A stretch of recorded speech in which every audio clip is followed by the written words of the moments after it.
3 rings for the elven kings under the sky, 7 for the dwarf lords in their halls of stone, 9 for mortal men doomed to die, 1 for the Dark Lord on his dark throne, in the land of Mordor where the shadows lie.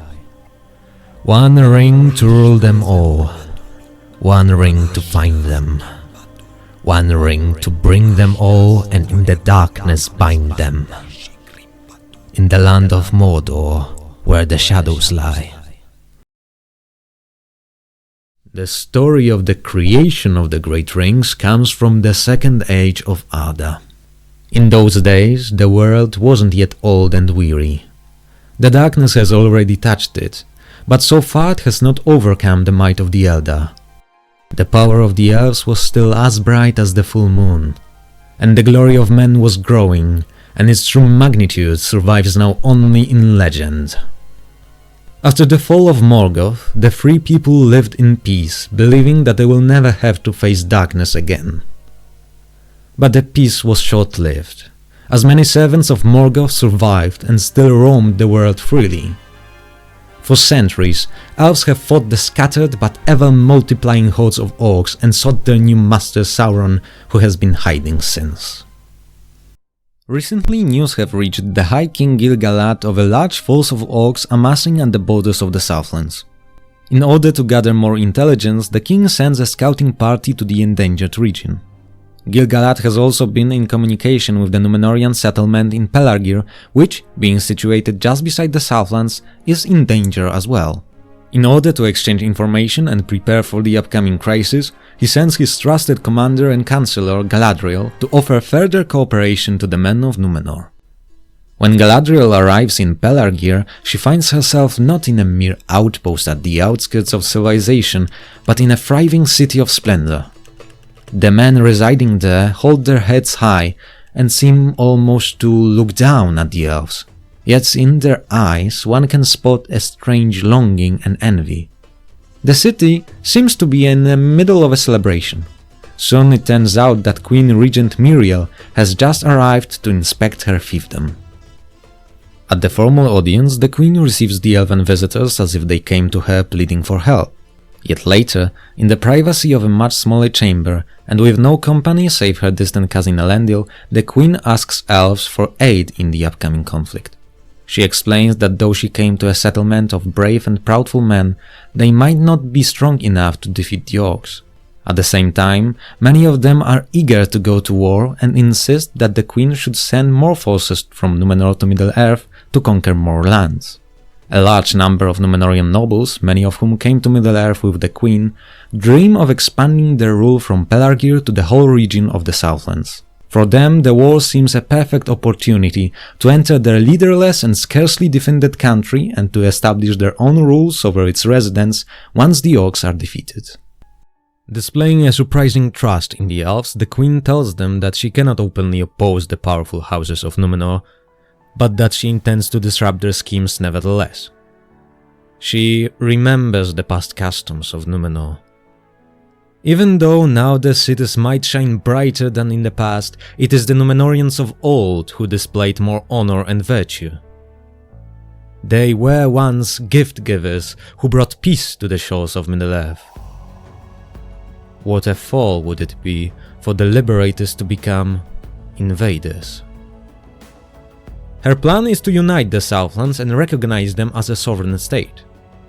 The relations between the newly established kingdom and Númenor would be mutually beneficial. There would be trade and military cooperation, which over the course of the years could prove to many Númenóreans that they should seek allies among the peoples of Middle-earth, not slaves or servants. According to the queen, the Southlanders, allies of Morgoth in the First Age, with their heritage need independence, not disdain and thraldom, which would push them back into darkness. That is why Miriel believes that Southlanders need to govern themselves, not to be slaves as it was under Morgoth. In order to elevate them, they must be on equal grounds with the Númenóreans. Yet, if the Southlands are to thrive in peace, they need someone to unite them. Fortunately, at the Queen's court there is a man who has the claim to the throne. He was born in the Southlands, but for quite a time he has lived in Pelargir and has proven himself to be charismatic, clever and caring. His name is Halbrand.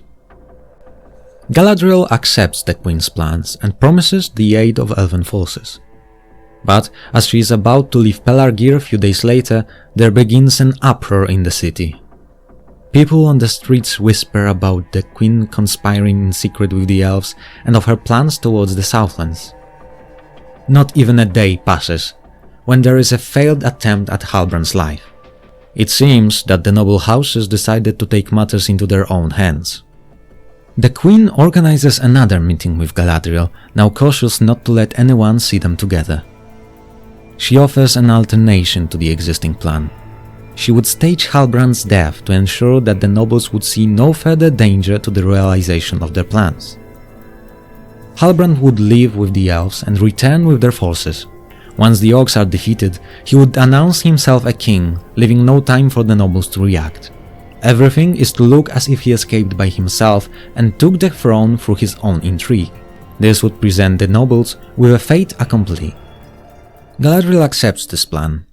The men faithful to the Queen arrange a spectacular assassination, and Halbrand seems to have perished. As the noble houses try to discover which one of them is responsible, Galadriel and Halbrand ride to Lindon. Halbrand does not stay there for long. He is sent to Eregion, where a large force of the elves is being gathered. Preparations are to last a whole month. During this time, Halbrand becomes acquainted with Celebrimbor and other elven artisans. Meanwhile, Galadriel discovers that he is not, in fact, a descendant of the kings of the Southlands. However, Halbrand convinces her that the people of the Southlands are much more in need of a leader than of a royal bloodline. Not without hesitation, Galadriel decides to still support Halbrand and Mithril in their efforts. Soon after, news from Lindon reach Eregion that the Elven realm is plagued with a strange disease. It started by attacking the fair trees of Lindon, but soon some elves fell ill as well. This proves that there is some dark magic at work, as elves are immune to the natural troubles of the world. As preparations for war are accelerated, the sages and artisans of Eregion gather to devise a remedy for the strange disease. Meanwhile, the scouts sent to the Southlands discovered that the country is troubled by Orodruin spewing fire, dust and ashes regularly. From time to time there are skirmishes between what little is left of the defenders of the Southlands and the raiding orcish parties. As the scouts prepare to leave and deliver the news, suddenly, out of the many tunnels that were hidden so far, there comes the full onslaught of the orcish armies. The enemy takes large parts of the country in few days. Almost all ways of escape are taken. The scouts and the terrified remnants of the Southlanders gather in an old tower where they prepare for the final battle. Back in Eregion, Elrond arrives to aid the efforts of the sages. It is then revealed that Celebrimbor has in his possession a shard of Mithril. It seems that the strange metal from the dwarven mines is the only thing that has the potential of battling the disease, but the elves would need it in much greater amounts. That is why Elrond is sent to negotiate the purchase of the necessary material with the dwarves of Khazad-dûm. Soon he departs, but he takes no companions and his visit does not start with a formal audience. First, he meets with his friend Durin, son of the Old King. For a long while they sit in silence, and Elrond is visibly riven with concern. Finally, he tells Durin that the elves have somehow discovered the dwarven secret and have come into possession of Mithril, possibly through espionage or treachery. He swears on his own life that he kept his promise and told no one of Mithril that he was shown in secret few years prior. Elrond is in a rather inconvenient position. Not only must he convince Durin that he didn't break his oath, but he also must ask him to reveal the secret to the world, because without it, the whole Lindon might soon turn into a wasteland.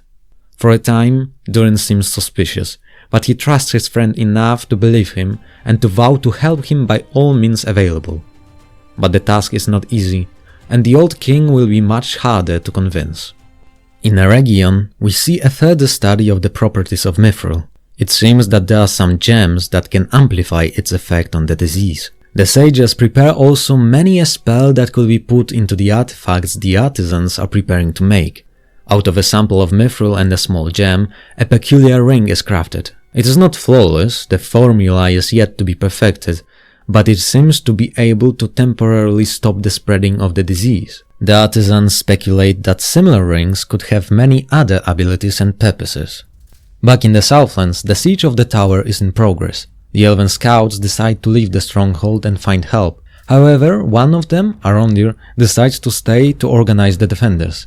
His companions break through the ring of besiegers, but they are followed. The chasing orcs and wargs take them one after another until only one remains alive. But he finally outsmarts the orcs and reaches Pelargir with a plea for help. Galadriel, who has arrived a few days earlier with the first of many elven contingents, decides that there is no time to waste. They cannot wait for Halbrand or the reinforcements if they want to help the Southlanders. So she gathers as many elves and men as she can and rides to rescue the besieged. Meanwhile, Celebrimbor is sent from Eregion to Khazad Dûm as another missive. He brings with himself the prototype ring and joins Elrond at the audience before the old dwarven king.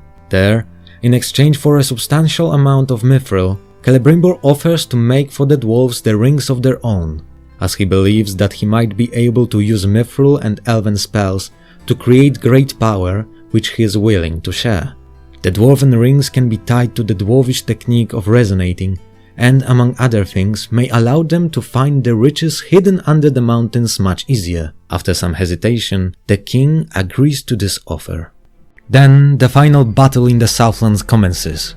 Elves and men reach the besieged tower and manage to rescue the villagers. But soon they are forced to retreat because the Orcish armies are much greater in strength. Seeing that there is still hope to realize her plans, Miriel promises that she will send more Númenórean forces to Middle-earth and that the fight for the Southlands is not yet ended. She then sails back to her island. As the news of the battle in the Southlands reach Eregion, someone suggests that men could also find the rings of power useful in their fight against the orcs. This someone is well known to many, unlike most of his intrigues, for everything that was discovered about the rings and everything that prompted the artisans of Eregion to create them was a making of one man. No man is he who bears many names and is a wielder of many secrets. The one who rules the Orcish armies. The one who urged the nobles of Númenor to get rid of the pretender from the south. The one who poisoned the fair trees of Lindon. The one who suggested to Celebrimbor to offer rings in exchange for Mithril. The one who marked all the most powerful gems with hidden marks and mysterious enchantments. Halbrand, better known as Sauron. Alright, so there you have it, that's my version of the Rings of Power. As you may have noticed, I have left out some of the original storylines that were present in the actual show. That is the story of Isildur, the story of Ada, most of the stories that happen in the Southlands, the story of the conflict between Durin and his father, the whole story of hobbits and Gandalf. That is because I see those to be secondary to the main plot and I would include them only in a much longer version of the script. That is with the exception of the plotline of hobbits and Gandalf, because it is completely unrelated to the main plot and I would cut it as a whole. When it comes to other changes that I introduced, I wanted to take into account three key factors. Firstly, the foundation of all good writing, that is internal consistency and cause and effect. Secondly, Tolkien's vision. And thirdly, the original ideas and main themes that the creators of the show wanted to include. As some of these elements are contradictory in nature, some compromises had to be made. Longtime viewers may recall that I have already made 3 videos rewriting the Rings of Power and that I have never finished the series. I consider this to be the final version, and I should clarify that there are some changes in comparison to the previous installments. Now, the only thing that is left to do is to ask ourselves, is this version as a concept better than the Rings of Power we got? I leave this question to you, but as you see this video on the internet, you may probably suspect that I indeed consider this to be superior. So perhaps a better question is, would Tolkien be proud? Well, I suppose we'll never know unless I finally crack that necromancy spell that I've been trying out in my basement. But in all honesty, I do not think that this would constitute a perfectly valid part of the Legendarium, mostly because some of the ideas that I had to work with are at odds with Tolkien's vision, so not much that he can do about that. That's the show we got. Speaking of which, what a shame. There was so much potential, and all we have is the Rings of Power. And Season 2, which is coming. Well, perhaps at least the writers learned something. Well, who am I kidding? I predict that they will change and repair nothing, but who knows, maybe I'll be corrected. If you want to find out for yourself, I intend to do a review on my channel and not disappear for another 6 months. Well, see you there. This has been the Tolkien Shed Talking. Fare you well, Novaye.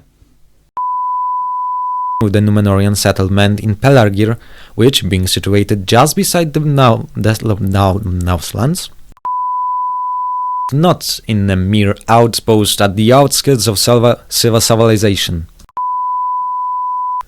Galadriel has her doubts, but she decides to still support Halbrand, troubled by Orodruin spewing fire. That is with the exception of the plotline of stories of hobbits. Damn it! Subscribe right now, you little hobbitses.